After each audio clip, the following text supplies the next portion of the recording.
Here we go. Katie. Hi. But what that does is okay, so there's the recorder. So what that does is it actually takes your audience, your webinar audience from a limit of 100 right now. So we have a pretty hard 100 online participant limit to unlimited. Because once you're on YouTube, you know, it's whoever can log into YouTube and can see the thing. So it's a really, if people are asking us about capacity, right now we are kind of limited to that 100 online participants. But we can always back it up and say, but it's super easy for you to stream all of that, you know, at YouTube. So let's see if I can.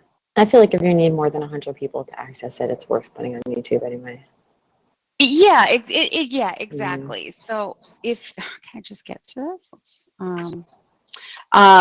Exactly. So if you need a larger audience, because we are building the capacity in. Whoa, oh, hold on, YouTube, stop. Okay, let's see. Where am I in my account? Let's see. I think I have to be in my other account. Shoot, I'm gonna have to log out. Anyway, let me see if I can find that log out. I just want to log out. I don't. My channel. I don't know where I'm set up. I feel like I'm set up on my iota. But anyway, what I'll do is, since I can't figure out how to log out here, I will send you. Oh yeah, there we go. Thank you. My gosh. You're welcome. Brilliant. I didn't even see that. Okay. There we go. So I should have my dashboard. YouTube live. And where is my dashboard? You can see I don't do this very often. Yeah. I know it like it's totally easy once you get to your YouTube account. Yeah. I don't even have like a. Yeah, you have to YouTube kind of. account, so. Yeah, I don't know. But let's see. So, but really though, let's take this. So if you have, just pop this into your browser. I'm going to chat it to you. Okay. See if that's showing, because we should be broadcasting. So let's see if that actually is showing you.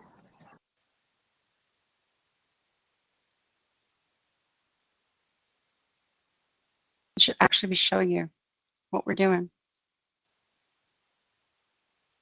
Let's see.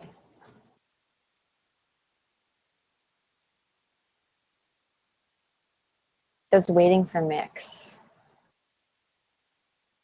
Waiting for mix? Yeah, let me share my screen with you. Yeah, share your screen. Let's see what that is. Share. Although I can probably. Can you see?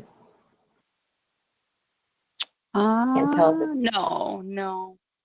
You need to click on share. Do you have to install have you been in Callbridge before or just free conference? Because you'll have to install the extension. Oh, I haven't done that. So just click on share. Wait, now I can. Can you see it now?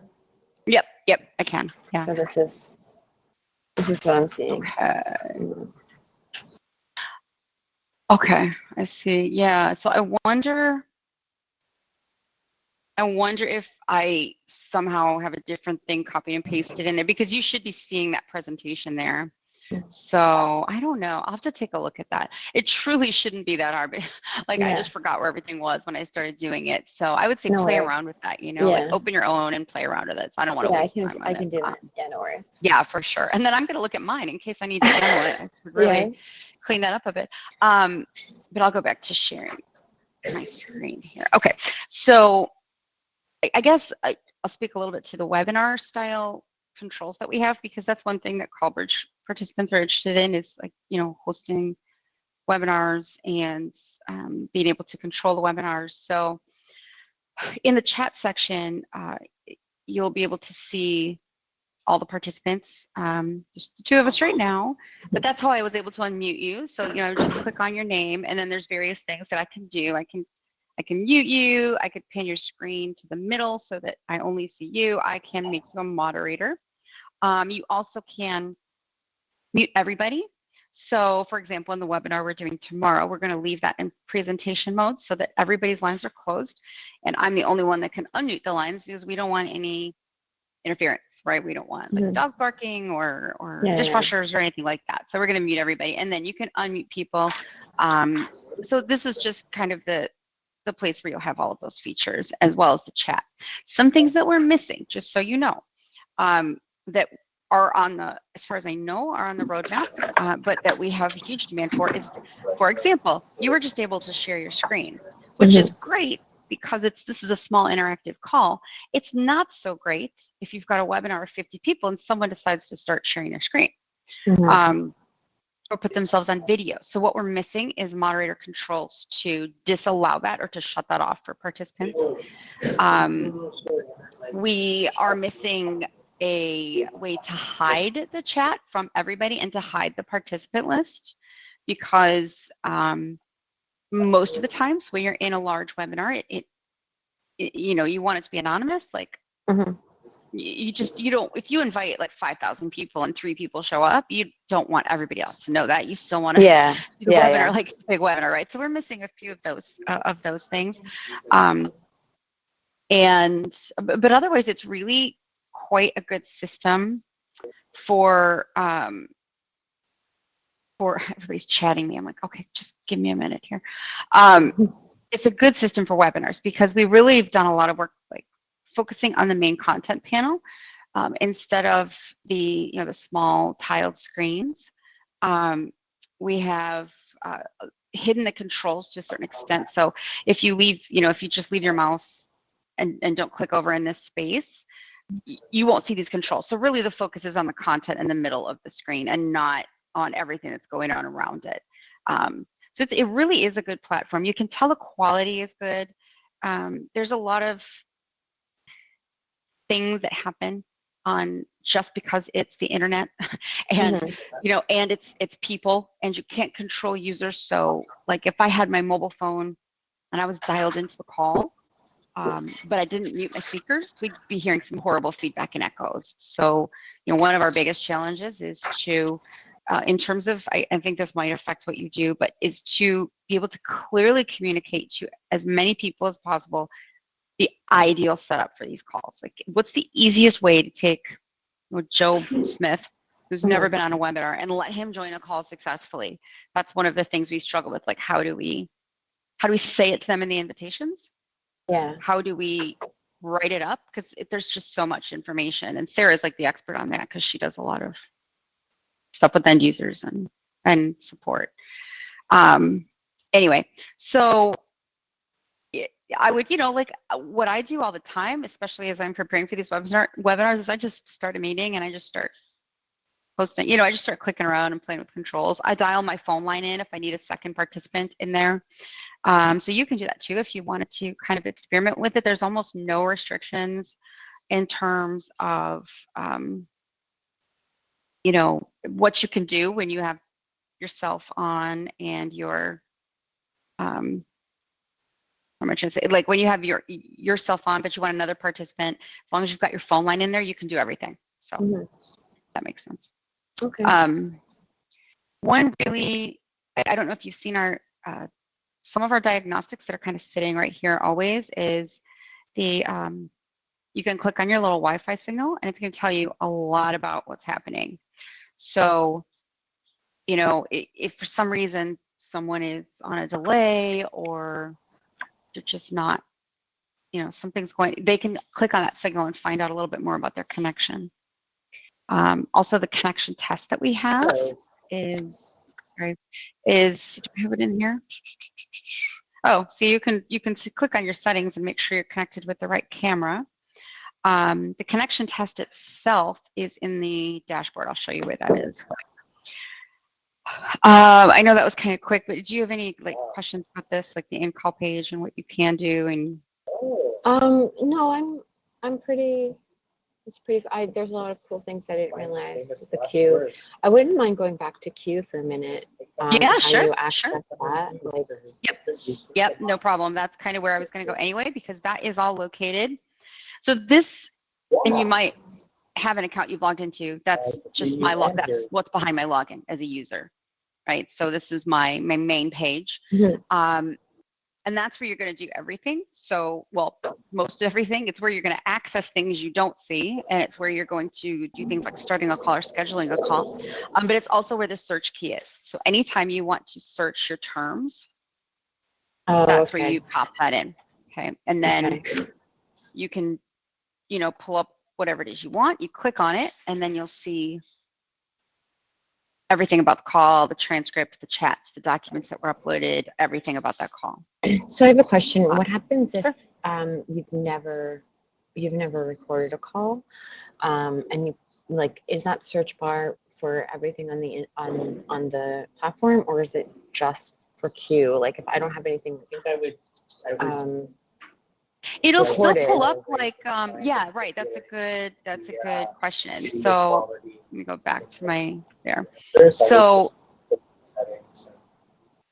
let's see. It what it's going to do is it should pull up. Even if you haven't, well, I typed in recording, so that's probably, well, actually, let me see. Let me think of something. Discussion. Is that a big thing? Okay. So I wish I had a more confident I do have answer. record. I'm just trying to type in a search topic where maybe I didn't record it. Let's see. Yep. Okay. So here you go. So this is an example of a call that I had where I typed in the word discussion, and it's going to give me details about the call, but I didn't record it. So obviously there's no recording there to access, and there's no transcript. But I can see who attended, the most active speakers. Okay, cool. And what about, so like that search is only a Q thing. Like it's not going to bring up like other links or something on the page or whatever. Like it's not like a dashboard search, if you will. It's like a Q search, I guess. It's kind of a dashboard search, because if you look at your past conferences, this is where you can also see all of your past conferences, but it's very general. It's like half of them are titled Cara Herbig's conference call because I didn't bother to put a title in. So I don't know what it was. So this allows you to search on a little bit more. Like if I want to say, oh, when did I talk to Julia? It's going to pull up her calls too that I was on, that I attended, and it'll show me information about those calls. So it isn't just Q, because Q is specifically enabled when you record the call. But the search will capture anything about any call. Does that make sense? Yes. Yeah. I think we need to write out. Yeah. Okay. And just start whatever you start. Just start recording general things that you do, and just kind of build up that database, so you have a little bit of history there. I'm sure it'll just accumulate over time, but if you want to play with it and see what the transcripts are like, I can you can do that. Read a book or something out loud, so you have something in there, whatever. That's a good idea. Yeah, I've done some of those, but anyway, so I showed you where your past calls are. Your upcoming calls, you can also look through that, and that's where you're going to edit information. So if I needed to edit that call, change the date, time, whatever, that's what I would do. The conference will always bring you back to the main page. So here, we've done, this has gone through so many iterations, and it'll probably go through more.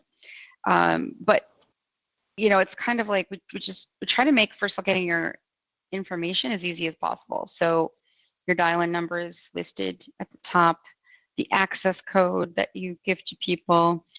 If you hover, you'll see your moderator pin. Obviously, we don't want it, laid across the screen for privacy reasons. You don't want to give that to a lot of people, but it's there if you hover. And then your meeting room URL, which right? You can just copy and paste that and send it off to people, and they can join your call immediately. You can also click on that. That copies everything. We have that literally everywhere. So you're almost never at a loss as to where to find your conference information. So it's always right there. This dial-in information screen will also repeat all of your conference information. The star key commands. So these are specific to teleconferences. If and believe it or not, I know we're talking about all this fancy transcription and screen sharing and live streaming. I'm gonna say like A good thing to do. 80 to 90% of our calls are But all this is still our just chance to on the talk phone. about Ryder before. Really? That's Yeah, yeah, it's that's a just lot. I know. It's I mean it's starting to change, but a lot of times people just want to send out a number and an access code and get on the call with you. That's it. That's all they want to do. So, Yeah. we've got these star key commands here for people. Mostly *6 allows people to mute and unmute their lines. Recording is enabled as well. Some of these are moderator only calls, like locking or unlocking the conference, so people can't join the call. I'm The mute modes distracted is by, going from like multiple presentation things mode that to I- question and answer mode. So anyway, all of these are handy, but it's, you know, since it's I'm specific trying to teleconferences, we don't like put those everywhere because it's really only the moderator who's online that's going to see those. And then we have dial-in numbers. So this is really, this is just so people can see all of the areas. One thing I should mention is that whether you're in free conference or call bridge, dial-in numbers will be affected by the plan you're on. So in Callbridge, we have a plan that doesn't allow certain dial-in numbers because they're premium toll-free numbers, or like China, India, they're higher rated. It doesn't say that here, but we do have a list of those on another place in Callbridge. My personal opinion is we should say these here, because if we don't tell people that, for example, India is 12 cents a minute, they can use this number and they're going to get billed 12 cents a minute and they won't even know. Right? We don't have it here. If you're on a plan that doesn't have the numbers available, the numbers won't populate. So I'm not suggesting that we're populating numbers that you can't access, but it isn't being very 7 minutes. open cost. So that's one of the things that are on Callbridge. On free conference, it's different. So Okay. that Make is a note of that. helpful. See you in 7 But minutes. yeah. So if you go to the Callbridge, oh goodness, I can't do it. There is a section, and it's the Callbridge dial-in numbers. That has all the pricing, or it has at least every plan. It has the standard pricing on it too, so I'll send you that just in case that's anything that you know. Awesome. I don't know. Yeah, I don't know. I just have a hard time finding it, so it's helpful to have the link because it's kind of buried in there. But yeah. So anyway, so you can start the call, and you obviously joined my call, so you know how to join a call. Have you been through the scheduling wizard at all to schedule? Yeah, I played with that yesterday. Okay. Yeah, it's pretty. I think it's user friendly. It walks you through the entire process. The one thing that sometimes is confusing is adding participants, because it immediately changes to this remove, and sometimes people don't understand like what that What means. happened? I don't know. It gets a little bit, or they'll accidentally click them off and then they're not in there. I don't know. So people do get a little confused about this section.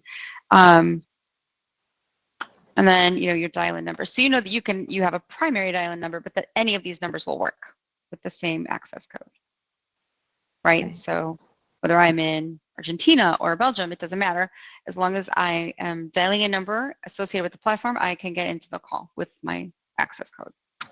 Okay.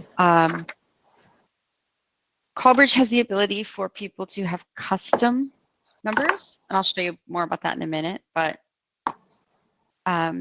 they might have a number it's not platform wide. So like as an IOTM customer, I wouldn't be able to use it, but as a Buchanan customer, they would be able to use it. So let's see if I can pull up a different Callbridge, or is it video meeting?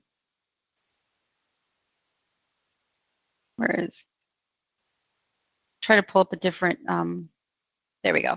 Okay, so this is also a Callbridge account. But you can see that we've customized the logo, the colors. Have you seen that part of the Callbridge dashboard yet? I know that it's possible, but I've only seen like Okay, items, so got it. Okay, I so haven't that's, I actually think, seen other companies, which is cool. yep. Yeah, that's why it's helpful to have that, because this entire, and it takes maybe, if you've got the logo and the icon, it takes you maybe 10 seconds to customize it. I'll show you how, but it's easy, and it really does make a difference in the look and feel of the dashboard. So, you can see that the icon is there and the colors are different, but the layout is essentially the same, right? So that can Yeah. be endlessly customized for users, and I'll show you where. So that's done. That's done as the company administrator. They've got access to an administrator panel with more options than, say, a regular user does. And there's a design tab here, and that's where you upload it. Nice. So the sizes are very specific, especially this one. The icon has to be square. And if it's not, it'll say it didn't work. But the logo is more forgiving. But as long as you've got the specifications, those upload quickly. You can pick a theme, and then you can change the colors too. You can do this endlessly, and it takes effect immediately. So it's really easy. You can have custom gradings as well. So if this company wanted to have a grading that said, welcome to the Habanero conference call, please enter your access code followed by the £, that's something they would have, at this point, prearranged with me.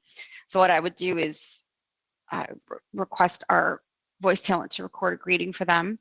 And when that's done, then I have to assign them a custom dial-in number and then upload the greeting here.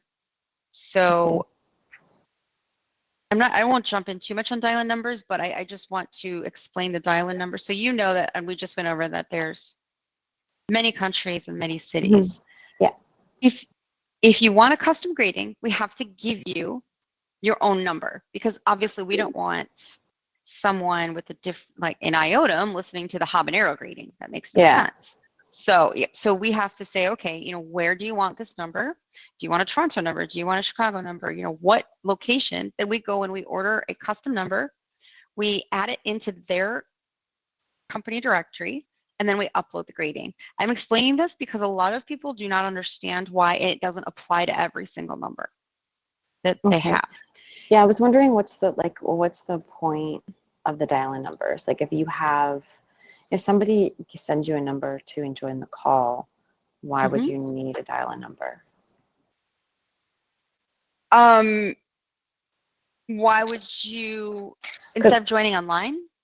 Yeah, because like when you send a copy of the details, right, on the dashboard, that has like a number to call in to. So why would you need a dial-in number? Well, and so reason number one is what I had mentioned before. Most people are still doing teleconferences. They're not even sending out the meeting room URL. It's like intuitive for you and me and our, everybody in the company, like, well, let's just get on our laptop, But most people prefer to pick up a number and dial a call. Maybe they're driving, maybe, and if they're in a different country, so if they're in Sydney and you give them a US toll-free number, it won't work. Your toll-free numbers are specific to the country, and you have to have an in-country toll-free number. If you give somebody in Sydney a local, say local Toronto number, it's an international long-distance call. Yeah. So we give them a Sydney number, right? And honestly, and this is like, it's huge. Also, so the other reason too is that a lot of these places, outliers, right? Probably not Sydney, probably not France or Spain or the UK, but places like India, honestly, or China, anywhere in Africa, their bandwidth connections, they're not good. Yeah. They're never going to get a good connection, so they have to dial in. So that's another reason. Yeah. But anyway, so if you've got a company that's international, and I do have a few of those, they have offices in, say, Australia, the UK, and they want custom numbers for all of their offices, we have to go and give them 4 or 5 different numbers in order to get that custom greeting on those numbers. And we can do that, and I hope that in the future there's an easier way, because that's a little, we have to charge them for each number, and it's time. But anyway, at this point, that's, we just say, yes, we can do it. We give them a quote, and then we work on the back end to get it done. So, Okay. but while we're in the administrator portal, this is a good one to just kind of touch on because this is something Free Conference does not have. Free Conference is 100% single user. It's not. It isn't driven by company. So if you have 10 users in the same company in Free Conference, everybody has their own login, and everybody gets billed separately. Mhm. In CallBridge, you have a company and you have users or hosts, we call them, in that company. So you can have unlimited hosts set up under the company, and everybody does have their own login, but all of the billing and invoicing is all done at the company level. Cool. So yeah, so that's one huge difference, is that this is really made for enterprise customers versus retail or single user customers. Okay. If you go back to the CallBridge website, there's a list of all the different subscriptions we have. We usually invoice per user per month, so it's subscription based. There's a usage component as well, again, only with the dial-in numbers. And sometimes we build custom plans. We might give a customer a flat rated plan and just say, okay, $249, you can have 50 hosts and unlimited. We really do customize for larger companies. They don't have to go with our standard stated plans, as long as we work out a deal with them, etc. So Okay. what else here? That's pretty good for the dashboard. So I go back to the dashboard. Scheduling, you saw upcoming. Joining by access code is, I think it's nice, really, in regards to IOTM, because we all have our own IOTM accounts, and you can just join by the access code here versus putting that meeting room URL into the browser. So like if I want to join Julia's call, I know that's Julia's room. So I can just sit there in it won't work here, but I can be in my CallBridge account and just pop her access code in and join it quickly without, what's her online meeting room URL? It's just an easier way for people within the same organization to join. Okay, so settings. Just a couple things to point out here. You can upload a picture. You can change your username, your email, all of that fun stuff. Have you enabled the pinless entry and SMS or texting on your phone for this? Yeah. Okay, so I haven't set it up like through CallBridge, but yeah, like. Okay, but you know how that all works. Okay, Yeah. Awesome. These are settings that you want to take effect like across the board for your calls. So these are account level settings, essentially. If you have the waiting room off, you actually do not ever have to log in with your moderator PIN. You can have somebody call in with the access code, and a second person calls in with the access code, and that call starts immediately. A lot of people like the simplicity. You don't have moderator privileges at that point, but usually, honestly, people are just like, nope, we just want to join with our code, leave it off. If you turn it on, you've enabled the waiting room, and that means the moderator has to join for the call to start. Okay. This is just one of those things. It's a preference that everybody has. Like, what do you want to hear when people join the call? Do you want a little tone to play when they enter and exit? Do you want to hear their full name announced into the call? So you can just toggle them on and off. I personally don't like it. Like, if anything, a tone, the name announce is annoying to me, but some people love it. They want to know who's on the call. So it's just a preference. And you can have both at the same as well. Yeah, and you can have a boop, and Cara has joined the call, whatever that is. Got it. Yeah. Password, time zone, easy. The access codes and pins that we provide they're not something people can choose. People will ask that if they're randomly generated, but you can change it at any time. So if I wanted a new code for this room, I would just click on get new code, and I can do this because I don't have any calls scheduled. And now my permanent access code has changed. You would do this if, let's say, you think your calls have been compromised. You've distributed it one too many times to people, and like everybody's popping into your call unannounced. You can just change that number, and now that old access code is disabled, and the new one is enabled. Okay. You can do the same thing with your moderator PIN if you want to change that. A security code lets you Not every. enter any digits you want as a second layer of security for people Oh, joining so your call. So you get to choose that. That's cool. I didn't that know you do get to choose. Yes. Yes. So the security code you can choose. And then at that point, anybody who's joining a call has to enter it either on the phone or even online. I'll be prompted for it in order to get into the call. So it's a nice way to make the call secure without fully changing that access code. All right, I'm like, we skip over this when we talk to customers because it's really, first of all, we don't think this needs to be here at all. This sends out an invitation as an email only. When you RSVP, it doesn't land in your calendar unless you download that the file and add it. So it's really a two-step process, and if you don't do that, like you don't get your calendar reminders, I don't even know why we have it, to be honest with you. The default is calendar request, and that'll land in your, just like you've seen all the other ones land in your Gmail or your Outlook or whatever. So it acts just like your calendaring, your normal calendaring system acts. So we just try to make sure everybody's set to that, because this truly makes it causes more confusion than anything else. Let's see, primary, I mean, this is one, again, that's a little hard to explain. This is just, what number do you want to display automatically on your invitations? So if I want to also always have Sydney, I'm going to go ahead and add that. And now that's just automatically sent in my invitations. And to your point, it's only valid if people are doing a ton of conference calls and they need multiple numbers in there. You can use any number you want, even if it's not in your primary numbers. You can use any number we have.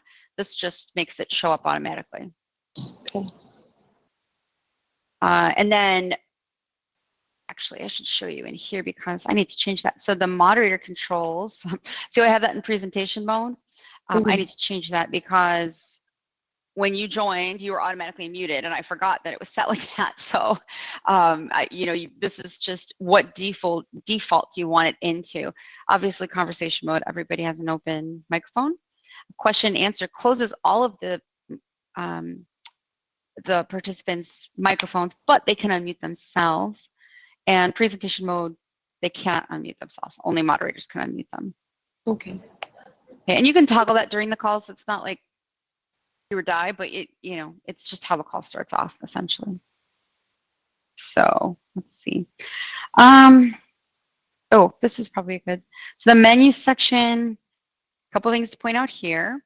That's where administrators will get to their admin console that we were just looking at. It's where you can build up your address book. So if you want to pre-populate, import your Outlook or Gmail contacts, make a group of people, so sales, marketing, whatever, that's where you would do all of that. It has a separate section for your recordings. So if you're trying to filter out all of those calls that you didn't record, and you just want to get to the ones you did and find those, this is where you would look. This gives you all the information about the recording. We still provide don't we? No, we don't. What's up with that? On Free Conference, it looks like we provide a digital playback. So on I'll show you that in a minute. But here, I guess you can only download it or send the link or delete it. This is confusing. This order transcript does not have anything to do with Q. This order transcript actually goes to a company that we partner with called Focus Forward, that is a traditional transcription company. So that takes you to a landing page, not very quickly, where you would actually order a transcription and pay for it. You're going to pay them for it. Okay. Some and why people would still someone need do that versus like Q? This is definitely more accurate. This is a human going through the request. You have to provide the recorded file. Yeah. This is a human going through and typing everything out, and it's going to be formatted like, here you go, like see this with speaker ID. So it's going to say, they identify the speakers, they type everything out, and they send it to you. So if you really need an accurate transcription, you can still order one. Cool. And we have an agreement with them. So they actually do pay us a commission for everybody that orders a transcription. So, that's why we've been partnered with them for years now. It's becoming less and less, but people still order them. Like we still get like a couple $100 a month. So Oh, nice. anyway, yeah. And we don't do a thing. We just put that little link in there and we're done. Conference. Okay, so our apps, that's where you download everything. Have you? So the app, the iPhone. Has anybody? You know it. You can't do video and web and screen sharing from the iPhone, right? Yeah. We this page is one of the more prominent things I'm going to be working on, like more immediately. Great. Okay. So. Awesome. Then I won't even go into it. And the connection test screen. Have you seen that one? That was what I was referencing before, where you can actually. I think I did it, but I think I did it on free conference. Yep, it's the same thing. There's no difference, but it just lets you test to see everything: your microphone, audio playback, everything, connection speed. Video. It's really comprehensive, and I think a lot of people, and from a user standpoint, don't really take advantage of this because they don't know it's there. They don't know what it does, but it would really help to eliminate a lot of the issues they're going to run into. Yeah. If they have people joining a call, so we're really trying to highlight that and give and tell people, hey, have your participants run through this diagnostic. They'll at least be able to find out if their microphones works. Yeah. You'd be surprised how many, or if they even have a webcam. I have had so many I'm not kidding you, where they want to learn about video conferencing, but guess what? They don't have a webcam. So, and we go through so many. I know. But anyway, so that's a good one. And then Sarah probably can show you more about our support portal, but we've really come a long way with our with integration. So we always have these chat pop-ups now for people on every page they're on. We have the ticket submission, and our team is turning them around. Like it used to be a 30-minute deadline. Now I think Reiner's bumped up to 15 minutes. So we're like super responsive with tickets. Oh wow, that's great. Yeah, it's really good. Like we get chats right away. We have a lot of places don't, but we will put numbers front and center, even on free conference, even for the free users. So that's kind of a differentiator there. And then articles, we have a YouTube channel on both Callbridge and free conference. A status page will show you, is everything up and running? Yep, that's, everything's up and running. If you subscribe to updates and there's an outage, you'll get those outages sent to you automatically, which is nice. So, this is it's come a long way. We used to have reach out nothing close to this. So it's a really good support center. I think that's really it for Callbridge. And honestly, free conference is. No one didn't pass on any. Just want to log in. There we go. So the few differences that you'll notice in free conference, aside from the look of it, a couple things. In the recordings that I was mentioning. Something else, or okay, we have room. Wait, why can't I see that? And I'm talking like. Oh, no, we don't have a capacity. That is so weird. We used to give people a callback number, like a 712 number, an access code where they could pick up a phone and listen to it. I wonder if we took that off. Yeah, I wonder if we just. See, things change so often. So never mind. I just saw that last week, so I need to find out about that. But anyway, I guess that isn't different. Yeah. Apparently, the address book that might allows you to import directly from Outlook, whereas on Callbridge, you only have the opportunity to upload a CSV file.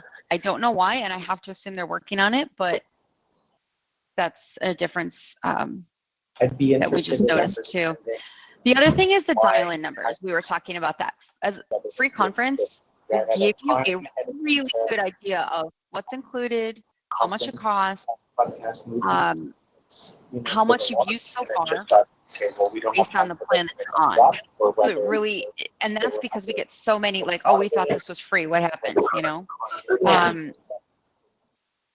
Or they don't understand the difference between premium minutes and free minutes included in their plan. Have you? No, I didn't even. Yeah, no, not at all. It's probably the number one question that we get. So you'll see the different plans that we have. Starter, Plus, and Pro. Pro's $34.99. Okay, so each of these include a bucket of what we call premium minutes and an overage associated with it. Premium minutes are any dial-in numbers that are not part of the free subset of numbers. So, for example, toll-free numbers, some international cities, China, India, that kind of thing. Actually, China and India are premium, but they're not even included in that. So if I have a starter plan and I have 10 people joining my call, 7 of them join one of our with one of our free numbers, but 3 of them use the toll-free number, then this bucket is going to decrement by how many minutes all 3 of those people have used. So if it was a 30-minute call, that's 90 minutes. It's going to decrement 90 minutes. You're almost done with your bucket. And then you're going to kick into overage. Right? I didn't realize the 800 numbers weren't toll-free. Yeah, 800 numbers are the toll-free for the US and Canada. And then based on your location, they're a little different. Like we have Australia toll-free. You know, I guess that is a 1-800, but it's only for Australia. So you can't give somebody in Australia a US toll-free number. Yeah. And then we have, to further confuse things, these little subset numbers: China, Shanghai, India, what is the other one? Ghana, where these are just higher rated because it cost us more, so it's going to cost them more. We try to be transparent about it. So it's 15 cents a minute, even if you have a number, even if you have a plan, that's not included in those premium minutes. We're not going to take away anything from your 100 minutes. You're going to get billed right off the bat at 15 cents a minute just because it's that much more.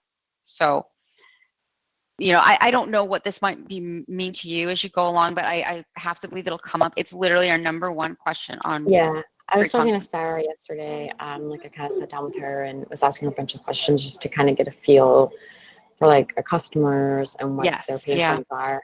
And this came up too. They're like, "Oh, I thought it was free," because and we were talking mostly about call bridge. So I think something as simple as like even just like you have it here for free conference, like making that distinction there is a huge step, you know. Yeah, it is. Yeah, it really should say something. It really should have something there letting you know it's not included in your plan. So yeah, I can't believe we haven't actually run into more of that on Callbridge. So if you're in Callbridge or let's say free conference, because they have their premium numbers listed and there's you know there's a clear indication that there's a higher fee there. If you set a call here in free conference and you invite people and you send them, you know how you could add that additional number if someone's calling from Australia or whatever. Or let's say it's China, let's say it's one of these high-end, these premium numbers. Does it state that disclaimer in the email as well, or is it only on? Okay, that should be there too. Yeah, I think I don't know. There could be a discussion, but I don't know that participants need to be aware. Maybe. Oh, I see. Yeah, but we do have different invitations because the organizer email, the moderator email, they're going to get their moderator pin on there, right? The invitation. So maybe that's a place where we could put, hey, guess what? You gave them the 800 number, just so you know. But also to point out, in the scheduling process, you do have to choose that. So I'm just, for example, okay, so this screen pops up. Yeah. Do you want to use premium international numbers, or you just want free numbers? You literally, and it defaults to this, right? So people may not pay the most attention to it, but you do have to make that distinction. And if you only choose free numbers, it's only going to show you the free numbers. Whereas if you choose these, you'll get that list again. So you almost have to willfully ignore things or be clicking through it so fast. But people do, you know, they do. That's just how it is. So, but the other thing too, so here's one, it's kind of references what you're talking about. Let's say somebody, you know, has been giving out the 800 number and they don't realize that it's premium and it's decrementing and they're going over and they're like, and this happens all the time. Why am I going over? Well, you're giving out the 800 number. You don't have to. If you have one person that needs the toll free, give the free number. So we try to educate them, but the problem is that the 800 number is out there already. People are joining the calls and they're used, right? They're used to using it. So unless that host makes an effort to communicate it, there's no way to block it. So then they have to go change their access code. It's not like, it's a lot of steps and problems. So maybe just making sure that the host is well educated on the difference is yes, and I feel like you'll always have the outliers. There's never going to be 100%, right? But you just do the best you can, and you deal with people who just didn't get it. So for the same reason there's instructions on Band-Aids still, like exactly, right, and Q-tips and shampoo and all that stuff. Exactly. Yeah, and I'm sure I'm guilty of it in other things that I'm not familiar with. I'm like, oh, well, I didn't see that. It was there 100 times, but I didn't see it, So there's, that's all. Yep, exactly. And I think that's really, the other difference is you're going to see a usage report section in the settings. So you'll be able to, you can go pull up and see all the minutes you've used, how many are free, how many are in your bundle, and the total minutes. And you'll have a little ticker, and this sucker starts turning orange and then red when you've gone over. And we'll prompt you, hey, do you want to upgrade? Because you can upgrade right away and not get charged. Even on the Pro plan, they can contact us for custom pricing. So we will say, hey, we may did that. Right? Yeah. And we're very accommodating because frankly, this is a moneymaker at 6 cents a minute. Even this is good for us. So if we have somebody that's going over and they want to continue and get a 1,500 minute plan or 25, we'll be happy to do that and pay us monthly on that. So they usually come to me. Reiner knows a little bit about it too, but that's totally fine. If they want to upgrade, we're thrilled to upgrade. We try to educate them first. Like, I'm not going to look at somebody. I'm going to first explain it. Like, do you really want the toll free? And we'll go through that exercise. But if they really do need it, then we'll happily upgrade them. So So the toll free numbers cost the host more money to give out. Correct. Yes. Okay. And the trade-off is that their participants will not get a long distance bill if they dial out, no matter where they are. But I can't. I can tell you in the U.S. that anybody on a mobile phone or like with an internet provider here, there's no long distance. We don't need an 800 number. But in rural states, like Indiana or Alabama, there are places that still have landlines and still have long distance plan in place, and they can get charged a lot. Yeah. Probably more in Canada, right? Like, I don't know, remote areas where they just don't have the options. Long distance is a thing. So, I don't know the rules in Australia. Don't know the rules in the UK. So all we can do is explain, like, listen, if you have a toll-free number, they're not going to get billed. We'll give you a local number and it's less, but they might get charged long distance. We don't know. We can't tell you what plan they have. We don't know what they're being billed by their provider. So yeah, it makes sense. Yeah. And that would be question number 2. Is this really free? People think we make money off long distance charges. We don't. We are not a long distance provider. This has nothing to do with that at all. The money that we make on free is all access revenue based. And Graham will give you a better explanation of that. After being here 9 years, I still am not the best at explaining how we make money. Ask Graham, he'll go through. Maybe in a couple months I'll be ready for that. Yeah. But we do, we do make some money on free, but there's a whole thing behind that. So, all right. So I think that's like everything in a nutshell, like an overall view, unless you think there's something that there isn't anything that I can think of. But I was wondering if, like, while I'm going through things, if I'm struggling with like how a user would, maybe I can contact you and we can chat. Oh, of course. But Yeah, absolutely. Yeah, I think it's okay. I agree. You don't really know what you don't know until you start doing it, and then you're like, oh wait, I don't know how to do that. Oh, totally. I still do that now. I mean, honestly, there's little nuances, and I'll be like, okay, Sarah and Reiner, because they're the one. I'm like, is this You know, like I just asked them, I'm like, if I change my access code, does that mean meetings 3 months in the future also change? I didn't know. And they're like, yep. And I said, okay, see, didn't know. So, yeah, absolutely. And we can point you to a lot of resource materials and, you know, things that might be helpful as well that you need to reference. Awesome. So, Okay. yep. All right. Awesome. Cool. Well, thank you so much for your time Well, and thank going you. through It it was with nice me. to meet you. And You yep, as and reach well. us chat. I'm on chat. So, you know, quick chats, Okay. anything you need, let me know. Sounds good. Thanks a lot. All right. No problem, Bye. Katie. Bye-bye.